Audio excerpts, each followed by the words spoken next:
All right, guys, time to build a kitchen island. My kitchen island is going to be roughly 4 by 8 feet, and I have to design it. This is what the finished cabinet's going to look like right here. We got the 2 side doors. It's going to have 5 drawers, and then there'll be 2 opening doors here. So after I got it all measured out, I get everything laid out on this, and that's how I find out how much wood I need. One of the most dreaded parts about building any home project is this. Going into the freaking store and spending all the freaking money. It is so hard to believe that them 4 sheets of 3/4, 1 sheet a 1/2 inch, 1 sheet a 1/4 inch, and then 4 poplar boards, as well as the countertop, cost almost $550. Jiminy Christmas. Of course, after I get all the boards cut down to size, I got a freaking mess I gotta clean up. That's all the wood cut down to size. Now, I have to get the router out and get the doors prepared. These are cut down to size. Would you just look at my wood? It is pretty wood. These are the drawer sides. These are the door faces. So I gotta shape these boards, put a little rounded edge on the top of the drawers, and put little slots in the doors. That's what I'm doing right now. I got one of these done. There's gonna be 2 of these. You know, this still needs sanded, and I still need to make the door for it. And I got those cabinet drawers ready. We have these doors going ahead and setting up. I don't have a whole bunch of extra clamps, so I'm just doing these 2, and then I'll do the other 2. I got all my pocket holes done on that. I got these already. Got pocket holes on the other side of these. Pow! And they got the soft closed doors. I still gotta sand them, but these are the 2 sides. As you can see, I'm working on it over here. It's a huge cabinet. So I have to make a board that goes from right here to there before I can do the face. Okay, now I got this front done. The drawers are going to be tricky to mount. Now you can see it lines up pretty good. So I got that figured out. Now I got this front face plate thing done. So I got that figured out. Now I just got to finish putting it together. We'll see how far I get today. Okay, now I got it all put together. I built me a kitchen island. So now I have to prep it for paint.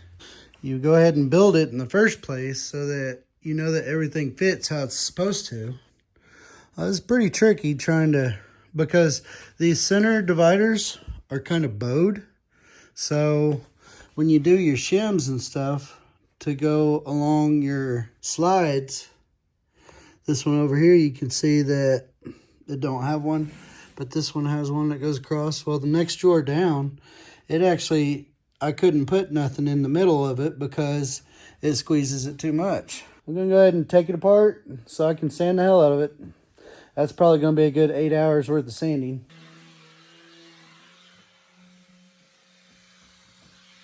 I've been sanding on this for a whole freaking year because it's 2025. Well, it's gonna be in a few minutes. And that's after I sanded it on this side, and this is what it's like on before I sanded it. Right here, I already sanded these, so I guess I missed that. But you see how it flaked off? And then you come around, like in here, I don't sand that, so it's still like that. But that right there, see how that's flaking off? Well, if that flakes off on the outside of any of these edges. Okay, 9 hours of sanding. Now, the problem is I'm kind of OCD. So, you know, if I sand a little fraction of something and it makes the wood look a little bit better in that spot than the rest of it, well, I have to sand the whole thing because it just drives me fucking nuts, right? Let's go look at this. Okay, now showing you here, I've sanded all this with the 60 grit sandpaper, right? Now, if it's too rough, it'll make your paint look goofy. And things like this right here would stand out like a sore thumb. But this right here is going to be covered up by those. So that ain't going to hurt nothing there. But like this backside here, all that's got to be sanded again. 9 hours into sanding so far, and all I've done so far was the 60 grit, and now I'm at the 320 grit, which 240 would be enough. However, I have a whole box of this, so why not? It'll make it just a little bit smoother than the 240. But I'll sand it all down, and I'll have to go over it one more time after this because I'm sanding it with the 320 now, which is going to get rid of the big holes in the filler and stuff. But after I sand it this time, I'm going to find any more perfections and fix those with wood filler as well. I mean, this thing is going to be pretty flawless when it's done. All right, after the 320 grit, smooth as a baby's butt.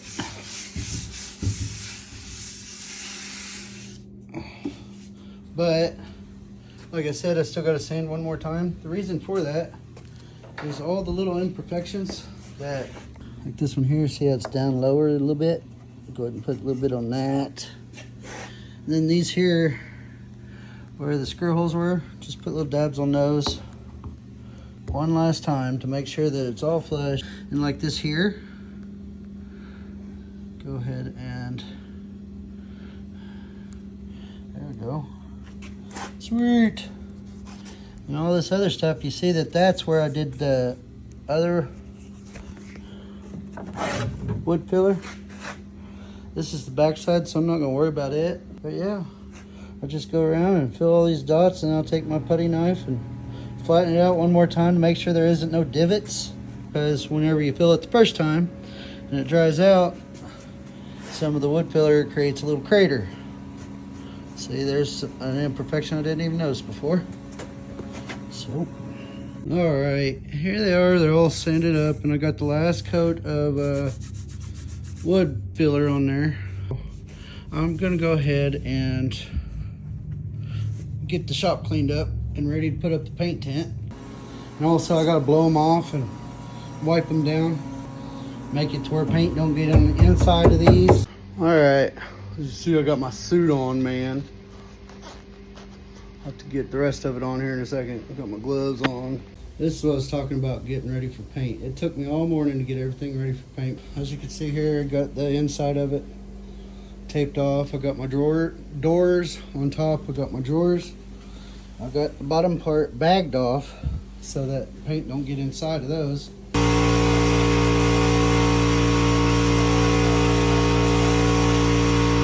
This is what it looks like after my first coat. I already got it primed. Now we're gonna be painting it. Of course, we gotta go through and prep it again. Gonna do something, might as well do it right the first time, right? Get it ready for the next coat of paint. Got me some hand sandpaper here. And what I'm doing now is I'm going over everything that's gonna be visible to the eye.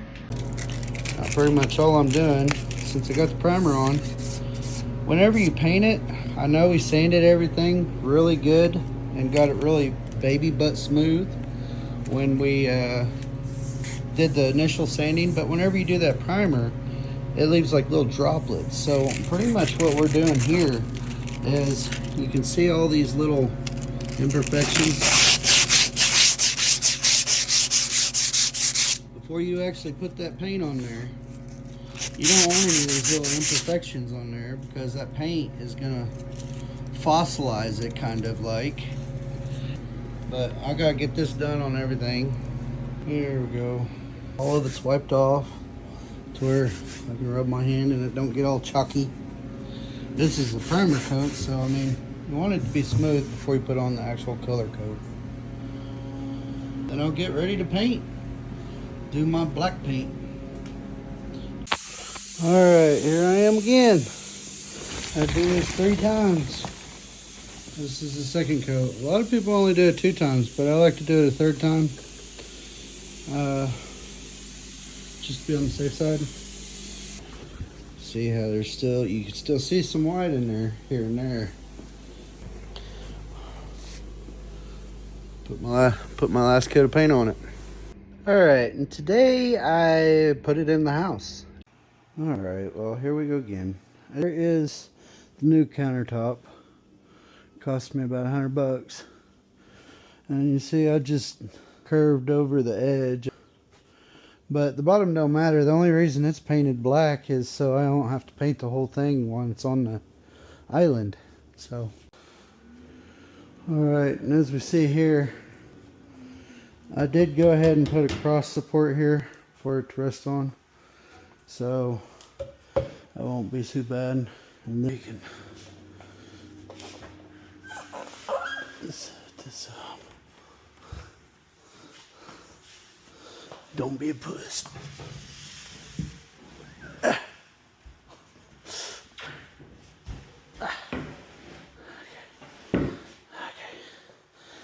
There we go. Yeah. Nothing to it but to do it.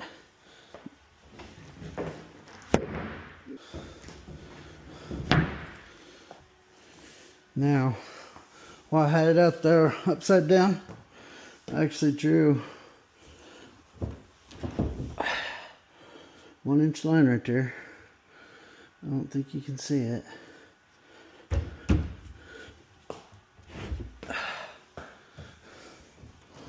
All the way around it. So I'll get it lined up with that 1 inch line and that 1 inch line. Alright, well, here it's ready. You can see that I did some Bondo. Got it attached to the board right here. And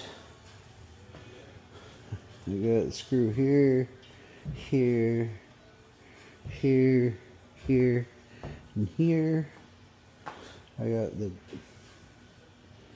plastic up so the epoxy don't get on the cabinet itself. It's ready to pour. Got our tape there for when it comes over the side.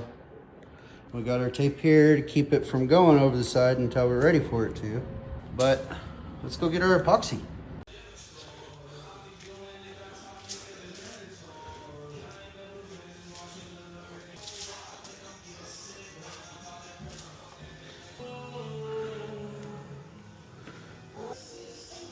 Make all the dry spots touch to where the fluid runs into each other, bubbles out.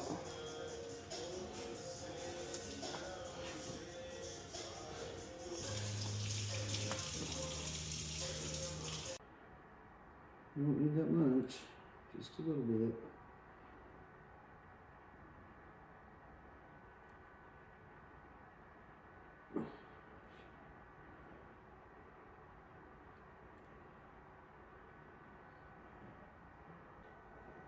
Oh, with the dots. Long.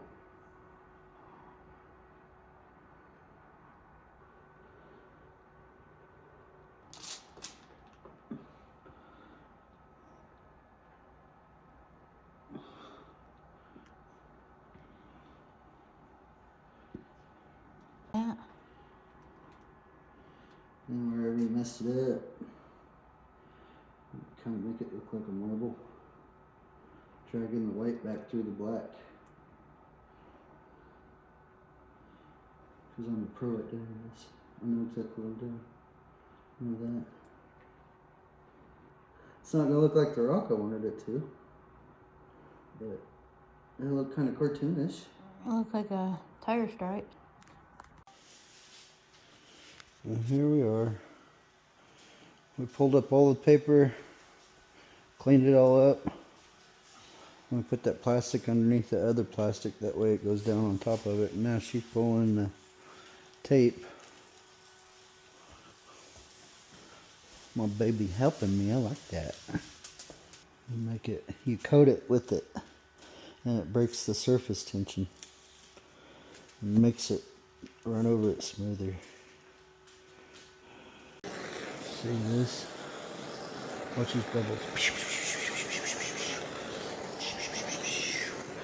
The more of them bubbles you pop out, the smoother it'll be. The reason you don't want to use a heat gun is because it'll make big dips in the epoxy from the fan that's on it. See? That sucks.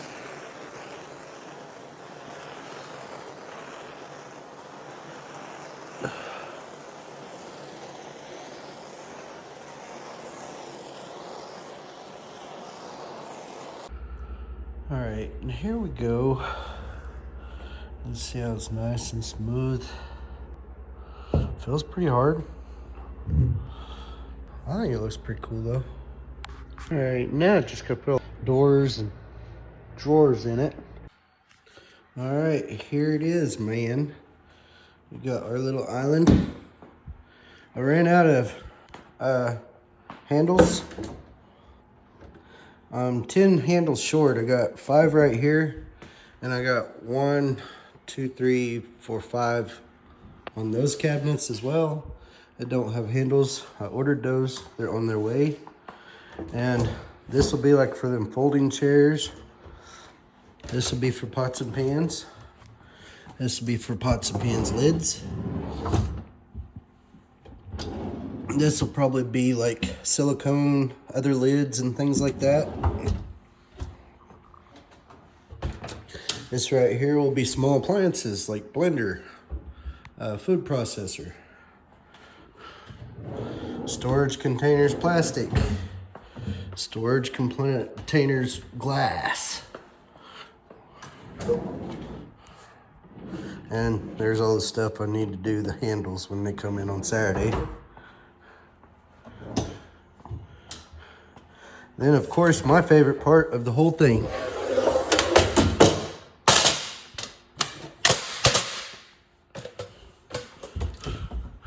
Now I can get to the very top shelf because I got damn step ladder. Oh yeah! But anyways, I'm gonna start a new saying: like the content, share and follow. Hopefully one day I'll be rich and famous out of this. Be like Whistling Diesel, except use my money for something good.